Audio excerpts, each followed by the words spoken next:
ওই যে জঙ্গি এমপি যাচ্ছে, যে আমার মাথায় একটি পাগড়ি রয়েছে এবং আমার চলায় সাদা পাঞ্জাবি সুন্নতে রাসূল রয়েছে, এটার জন্য হয়তো তিনি আমাকে ওইভাবে জঙ্গি বলে সম্বোধন সে আমাকে করেছে। আমি মনে করি আল্লাহ নবীর সুন্নত এবং এই পোশাক কোনোদিন জঙ্গির অ্যাসেম্বল হতে পারে না। জানার সবাই, মাননীয় স্পিকার আপনাকে ধন্যবাদ। আমি প্রথমবার দাঁড়িয়ে কথা বলছি, আসলে এভাবে কথা বলতে চাইনি, চেয়েছিলাম যখন আমার সময় আসবে আনুষ্ঠানিকতার ভাবে একটু সুন্দরভাবে কথা বলবো, কিন্তু দুঃখের সাথে বলতে হচ্ছে আমি গত 30শে মার্চ আপনার সহধর্মিনী, আল্লাহ তাকে জান্নাতের আলা মাকাম নাসিব করে, আমি তার জন্য দোয়া করি।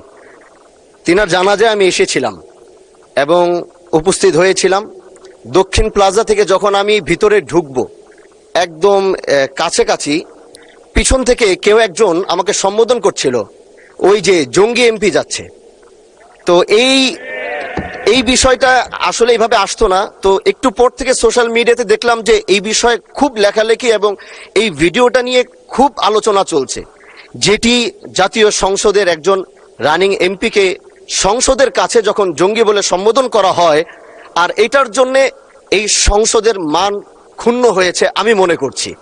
এজন্য আমি আপনার কাছে একটি অনুরোধ করব, আমাকে জঙ্গি বলার কারণটা আমি যতটুকু মনে করলাম যে আমার মাথায় একটি পাগড়ি রয়েছে এবং আমার চলায় সাদা পাঞ্জাবি সুন্নতে রাসূল রয়েছে, এটার জন্য হয়তো তিনি আমাকে ওইভাবে জঙ্গি বলে সম্বোধন সে আমাকে করেছে। আমি মনে করি আল্লাহ নবীর সুন্নত এবং এই পোশাক কোনোদিন জঙ্গির অ্যাসেম্বল হতে পারে না। জানার সবাই, এই জন্য আমি আপনার কাছে একটি অনুরোধ করতে চাই, মাননীয় স্পিকার, আপনি সিসি ফুটেজ যেটি রয়েছে, আপনি যদি মাননীয় স্বরাষ্ট্র মন্ত্রী এবং সংসদের সার্জেন্ট অ্যাট আর্মসকে যদি আপনি একটু অনুরোধ করবেন বা তাদেরকে একটু নির্দেশ দিবেন যে কারা এই কাজটি করেছে।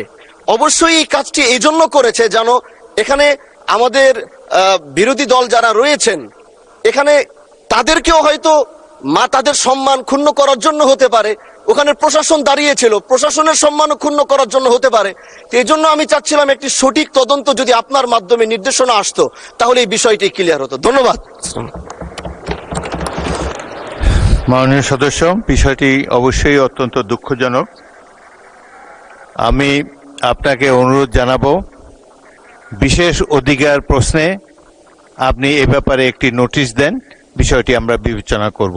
সৌভাগ্যা, নির্বাচনের পর বিএনপি যখন ক্ষমতায় এসেছে আমরা অনেকেই মনে করেছি তারেক জিয়া খুবই শান্ত শিষ্ট হয়ে গিয়েছে এবং লন্ডন থেকে আসার পর লন্ডনের যে গণতান্ত্রিক প্রক্রিয়া রাজনীতি চলে সেই প্রক্রিয়া বাংলাদেশে রাজনীতি চলবে। কিন্তু যতই সময় গড়িয়েছে তারেক জিয়ার সেই পুরানো আসল রূপ আমরা ক্লিয়ারলি বুঝতে পারছি। হানিমুন পিরিয়ড শেষ হয়েছে ঈদের পরবর্তী সময়, এবং ঈদের এই পরবর্তী সময় কিন্তু বাংলাদেশে অনেক কিছু ঘটে যাচ্ছে, আমরা সকল কিছু মিডিয়ার বদলতে দেখতে পাচ্ছি।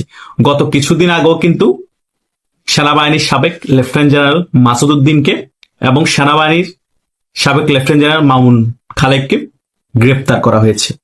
তারা নাকি 111 টাইমে অনেক গুরুত্বপূর্ণ ভূমিকা পালন করেছে, খুবই প্রভাবশালী সেনাবাহিনীর কর্মকর্তা ছিল।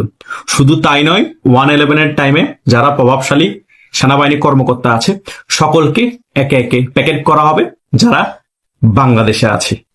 এই সকল বিষয় নিয়ে ক্যান্টনমেন্টও কিন্তু উত্তাপ ছড়াচ্ছে। সকলে যে এই বিষয়ে একেবারেই এই বিএনপি সরকারকে সমর্থন দিচ্ছে সেনাবাহিনীর, সেটাও কিন্তু ভুল কথা। কিছুদিন আগেও কিন্তু সেনাবাহিনীর 24 জন কর্মকর্তাকে আটক করা হয়েছিল ডক্টর মুজিবের শাসনামলে, সেটাও কিন্তু আমরা অবগত আছি। এভাবে করে যদি সেনাবাহিনীর সকল ঊর্ধ্বতন কর্মকর্তাকে একে একে প্যাকেট করা হয়, সেনাবাহিনীর যে সম্মানটা আছে সেটা ক্ষুণ্ণ হচ্ছে। এইদিকে আমরা বিভিন্ন জায়গা থেকে শুনতে পাচ্ছি সূত্র মতে সৈনিকরা নাকি বিভিন্ন ক্যান্টনমেন্টে লিফলেটও বিলি করছে। এটা কিসের লিফলেট, কি জন্য বিলি করছে? একদিক দিয়ে সেনাবাহিনীর কর্মকর্তাদেরকে, সাবেক যারা আছে তাদেরকে গ্রেপ্তার করা হচ্ছে, অন্যদিক দিয়ে ক্যান্টনমেন্টের মধ্যে লিফলেট বিলি হচ্ছে। এখন এই সকল বিষয় নিয়ে অনেকেই মনে করছে সেনাবাহিনীদের গ্রেপ্তারের কারণে বিভিন্ন ক্যান্টনমেন্টে উত্তাপ ছড়িয়েছে, সেনাবাহিনীর সৈনিকদের মধ্যে একটা উত্তেজনা তৈরি হয়েছে এবং অনেক কর্মকর্তার মধ্যে উত্তেজনা তৈরি হয়েছে। আর আরেকটি গুরুত্বপূর্ণ বিষয় হচ্ছে সেনাবাহিনী অনেক কর্মকর্তা বলার চেষ্টা করছে যে আওয়ামী লীগ আসলে যারা প্রো আওয়ামী লীগ তাদেরকে প্রমোশন দেয়া হয় এবং বিএনপি আসলে যারা প্রো বিএনপি মনে হয় তাদেরকে প্রমোশন দেওয়া হয়। অনেকের যোগ্যতা থাকার পরেও, সেম জায়গায় থাকার পরেও তাদেরকে প্রমোশন দেওয়া হয় না, একমাত্র রাজনৈতিক কারণ হিসাব করে। একজন সরকারি কর্মকর্তা কেন বৈষম্যের শিকার হবে? এটা কিন্তু সত্য কথা, এটা বাস্তবতা। এটা আমি অনেক জায়গা থেকে শুনেছি। যখন আওয়ামী লীগ ক্ষমতায় ছিল, সেনাবাহিনীর মধ্যে অনেক চৌকস ও যোগ্যতম লোক থাকার পরেও তার সমবেসের লোকে প্রমোশন পেয়েছে। একটু আওয়ামী লীগ ঘেঁষা ছিল, আওয়ামী লীগ প্রীতি ছিল সে কারণে, কিন্তু যারা আওয়ামী লীগ ঘেঁষা ছিল না তারা প্রমোশন পায়নি। এখনো সেম কাজটা বিএনপির আমলও চলছে এবং ডক্টর ইউনূসের শাসন আমলও চলেছিল। যারা একটু ডক্টর ইউনূসের সমর্থনে ছিল না তাদেরকে আওয়ামী লীগের ট্যাগ লাগিয়ে অনেককে বরখাস্ত করা হয়েছে এবং মেজর সাদিকের মতো অনেককে গ্রেপ্তার করা হয়েছে। অনেককে বলা হয়েছে তারা নাকি আওয়ামী লীগকে অস্ত্রের ট্রেনিং দিচ্ছে। এখনো সেম কাজটা করা হচ্ছে বিএনপি সরকার আসার সাথে সাথে। যারা একটু বিএনপি ঘেঁষা তাদেরকে প্রমোশন দেওয়া হচ্ছে, এক ধাপ দুই ধাপ।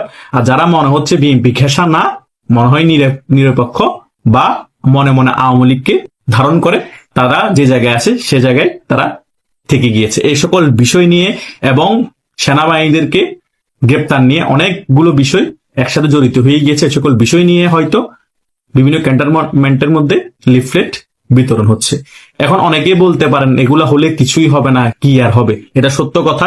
যতদিন পর্যন্ত সেনাবাহিনীর প্রধান ওয়াকারুজ্জামান আছে, যতই লিফলেট বিতরণ হোক, যতই উত্তেজনা তৈরি হোক, যতই বিদ্রোহ করার চেষ্টা করুক, সহজে পেরে উঠবে না। কারণ সেনাবাহিনীর প্রধান ওয়াকারুজ্জামানের বিশাল একটি বলয় তৈরি হয়ে গিয়েছে সেনাবাহিনীর মধ্যে। আর সেনাবাহিনীর প্রধান ওয়াকারুজ্জামানকে সম্পূর্ণরূপে সাপোর্ট দিচ্ছে এই বিএনপি সরকার এবং আমেরিকার সিআইএ। তিনি হয়তো এখন আমেরিকা সফরে গিয়েছেন, হয়তো সফরে আছেন বা কিছুদিন পরে সফরে যাওয়ার সম্ভাবনা আছে। কারণ সম্পূর্ণরূপে বাংলাদেশের সেনাবাহিনীটাকে এখন আমেরিকা সাপোর্ট করতেছে, সবচেয়ে বেশি সাপোর্ট করতেছে এই সেনাবাহিনীর প্রধান ওয়াকারুজ্জামানকে। সেনাবাহিনীর প্রধান ওয়াকারুজ্জামান আমেরিকার সাপোর্টেই কিন্তু শেষ পর্যায়ে পল্টি খেয়ে শেখ হাসিনা সরকারের পতনটা ঘটিয়ে দেয়। তা না হলে যতদিন শেখ হাসিনা বেঁচে থাকতো ততদিন পর্যন্ত এই শেখ হাসিনা বাংলাদেশে ক্ষমতায় থাকতো। কারণ সেনাবাহিনীর প্রধান এই ওয়াকারুজ্জামানের পল্টির কারণে শেখ হাসিনার পতন হয়েছে। তাছাড়া পতন করা সম্ভব ছিল না এই শেখ হাসিনা। অনেক টাকা ঢেলেছে এই আমেরিকার সিআইএ, এখনো কিন্তু সমর্থন দিয়ে যাচ্ছে এই বাংলাদেশ সেনাবাহিনীকে। সো একটা পক্ষ যতই বিদ্রোহ করার চেষ্টা করুক, যতই লিফলেট বিতরণ করুক, যতই মনক্ষুণ্ণ থাকুক, কোনো লাভ হবে না। বিএনপি কাজ করেই যাবে। বিএনপি যে এখন সেনাবাহিনীর সাবেক লেফটেন্যান্ট জেনারেল যারা আছে তাদেরকে গ্রেপ্তার করছে, এটা কি মনে করেন এককভাবে করা সম্ভব হচ্ছে? না। সেনাবাহিনীর প্রধান ওয়াকারুজ্জামানের গ্রিন সিগন্যাল আছে। ওই ডক্টর ইউনূস 24 জন সেনাবাহিনীর সাবেক কর্মকর্তা যারা আছে, যারা রানিং কর্মকর্তা ছিল, তাদেরকে যে আটক করেছিল, তখনও কিন্তু সেনাবাহিনীর প্রধান ওয়াকারুজ্জামানের গ্রিন সিগন্যাল ছিল। সেনাবাহিনীর প্রধানের ওয়াকারুজ্জামানের গ্রিন সিগন্যাল ছাড়া এভাবে সেনাবাহিনীর রানিং যারা কর্মকর্তা তাদেরকে এবং সাবেক এত প্রভাবশালী কর্মকর্তাদেরকে গ্রেপ্তার করা এত সহজ বিষয় না। এটাই হচ্ছে রিয়েলিটি। এখন বাংলাদেশটাকে সম্পূর্ণরূপে ঘাস করে ফেলছে পাকিস্তানের আইএসআই এবং আমেরিকার সিআইএ। এখন এই খারাপ পরিস্থিতিতে কিন্তু আস্তে আস্তে করে ভারতও ফাইট দেওয়ার চেষ্টা করছে বাংলাদেশের রাজনীতিতে এবং আস্তে আস্তে বাংলাদেশে সক্রিয় হওয়ার চেষ্টা করছে। কিন্তু আওয়ামী লীগ সরকার ক্ষমতা থাকা অবস্থায় যে পরিমাণ বাংলাদেশের অ্যাক্টিভ ছিল এবং অনেক বেশি শক্তিশালী ছিল, তার থেকে একটু দুর্বল হয়ে গিয়েছে। কিন্তু আবার ফাইট ব্যাক করে শক্তিশালী হওয়ার চেষ্টা করছে।